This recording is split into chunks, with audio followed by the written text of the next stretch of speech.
What's going on, you guys? So last weekend we went to the EP5K shootout, and unfortunately we definitely had some issues with the car. Now, first lap out, I noticed it was breaking up real bad.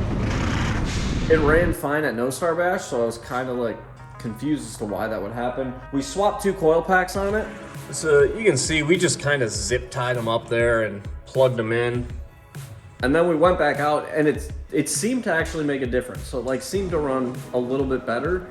The only issue is it only ran a little bit better for a very short period of time. And then I noticed after a while when I would shut the car off, if I would shut it off and try to restart it, it would be hard to restart. It would break up right after it was restarted, and it would only clear out after I took it into boost. But once it was in boost, it seemed to run fine. So my guess is I have a couple injectors that are sticking.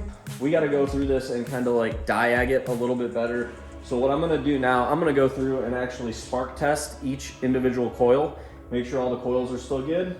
That being said, those are some cheap coils, so it's probably a good idea just to replace those coils anyways with some actual decent, genuine GM ones, so I don't have to worry about that, kind of eliminate the issue. But anyways, we're gonna check spark on all those, then we're gonna go through and do heat testing on each cylinder bank, see if there's any cold ones. If there's cold ones, we're gonna flop injectors, see if it moves, and that'll tell us if we have bad injector or not.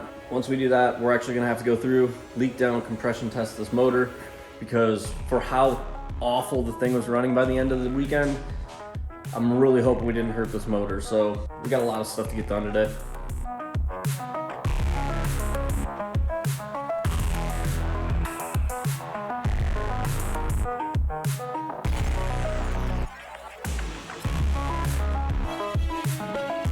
So we just checked out all the coil packs. Coils all seem to be good on it. Now I'm gonna do compression leak down test real quick, just make sure this motor's still healthy, because if the motor's messed up, that's gonna suck.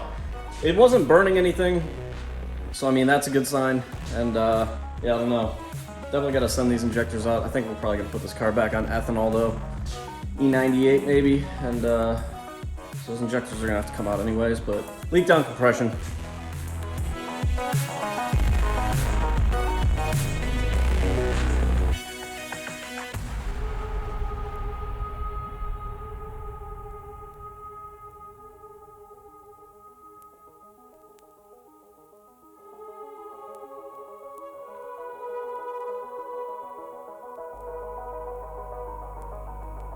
All right, so we got halfway through our compression test. Stuff was starting to look good.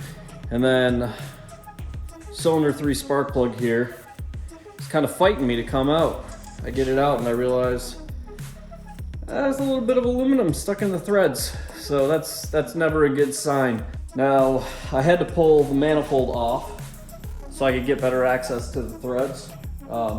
If I knew I was gonna have to pull the manifold off, I would have done that before pulling the plugs, because it would have made it a lot easier. But anyways, yeah, the threads are actually not that great, so I'm gonna see if I can mess with it for a bit, try and get it cleaned up, take a better look at it. If not, I'm probably gonna need to thread chase it. Hopefully it just needs to be thread chased, but I'm gonna take a better look at it and see what I can find. Hopefully it's nothing too serious. So the threads do look rough. They look a little chewed up, but they all look like they're, there for the most part. They just look kind of chunky. I don't know if that makes sense. Here's a picture.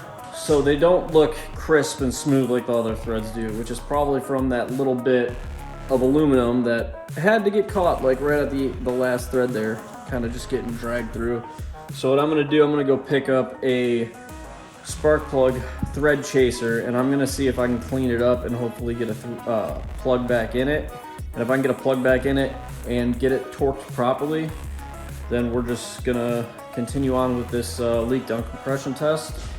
If I can't, that means that the cylinder head is gonna have to come off, and I'm either going to need to helicoil that hole, or worst case scenario is I will have to replace both cylinder heads. You're probably wondering, one spark plug hole, why would you have to replace both cylinder heads? And that is because these cylinder heads have both been machined to this block. So, like, the amount of material taken off of them. Now, they were done in pairs, So there's the same amount of material taken off both cylinder heads, so they're the same height, so compression ratio is the same.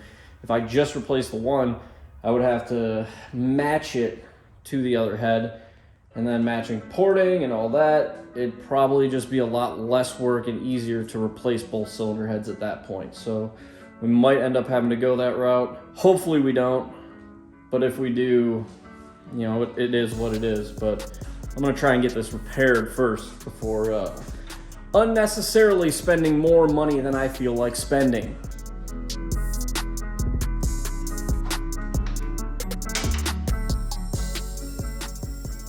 Yeah, that's not good. You can just hear it blowing by. So whatever happened, definitely caused some kind of engine damage, unfortunately.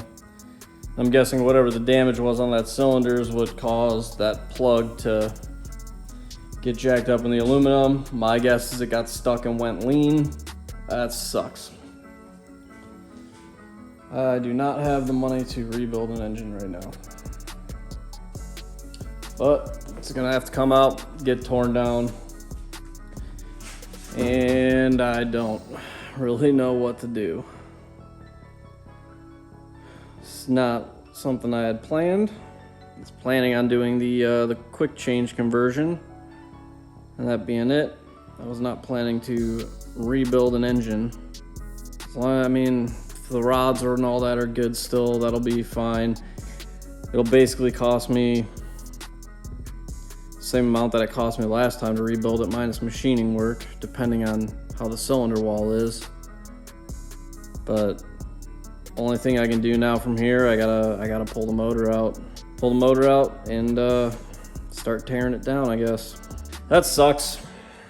Not how I wanted to end my season or how I was hoping this would go. I was hoping it would be something simple, but you know, if you have an injector failure like that, it can cost you a motor.